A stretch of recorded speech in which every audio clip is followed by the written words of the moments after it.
Hello DC fans, this is J.A.R. 369 and welcome back for another figure review. Today I'll be taking a look at the McFarlane Toys DC Multiverse Batgirl, the classic version, well sort of, made by McFarlane Toys. Let's take a look at the packaging. You can see the window exposing the figure and the accessories. You get the DC Multiverse logo right there with the newer logo right there. You know, when James Gunn took over DC. And you get the Batgirl name right there. On the side it says Batgirl, and she is from the DC Classics. And it's just her name right there.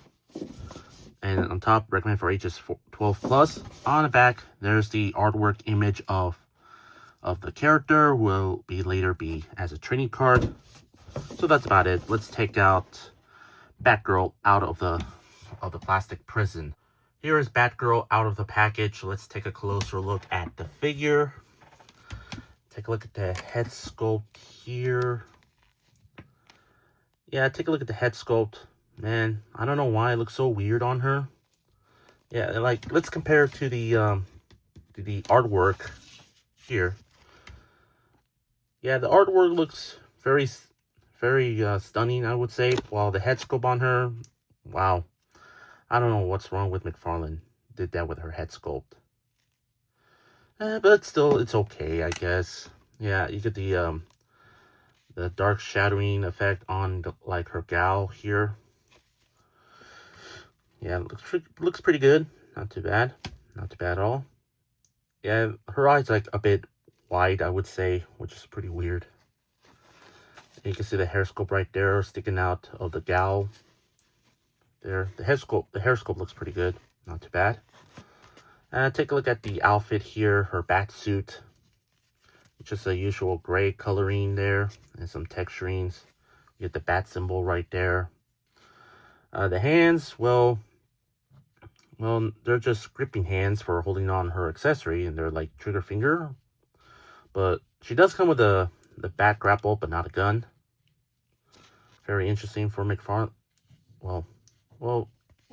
Very interesting for McFarlane, I would say. I really wish she comes with interchangeable hands, like gripping hands, not trigger finger gripping hands. Or maybe just the fisted hands. Yeah.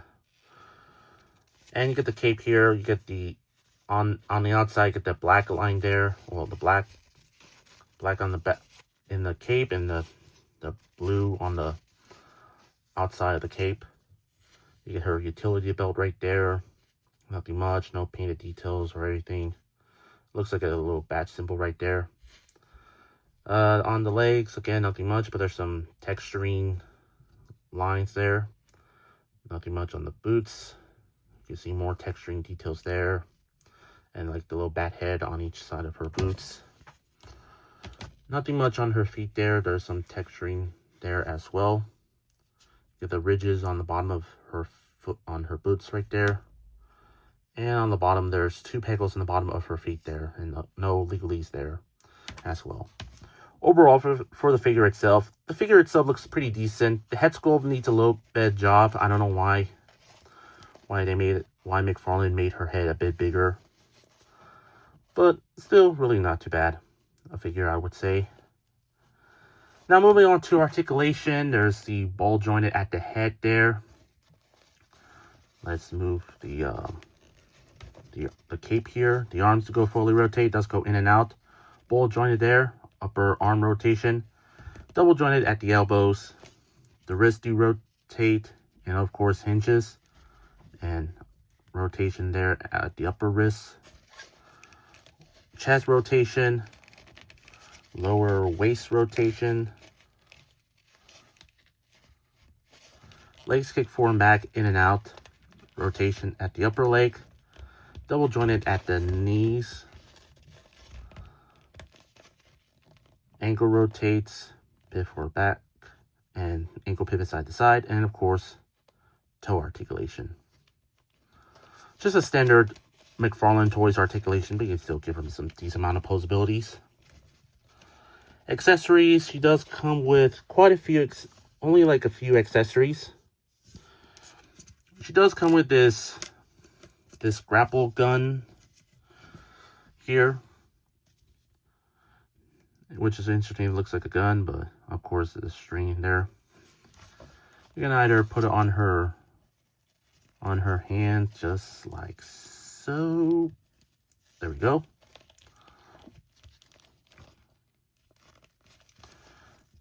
I mean, you can lift up her head a little bit, like she's aiming at the building, like that.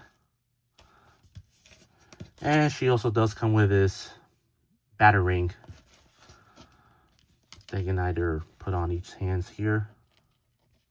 Too bad you cannot do that just like this, which just looks weird on her. I don't know why. It would have been more smaller. It's just like have her. It would have been a bit smaller if it's just like. It would have been easier like if it's a bit smaller and have her like posing like that.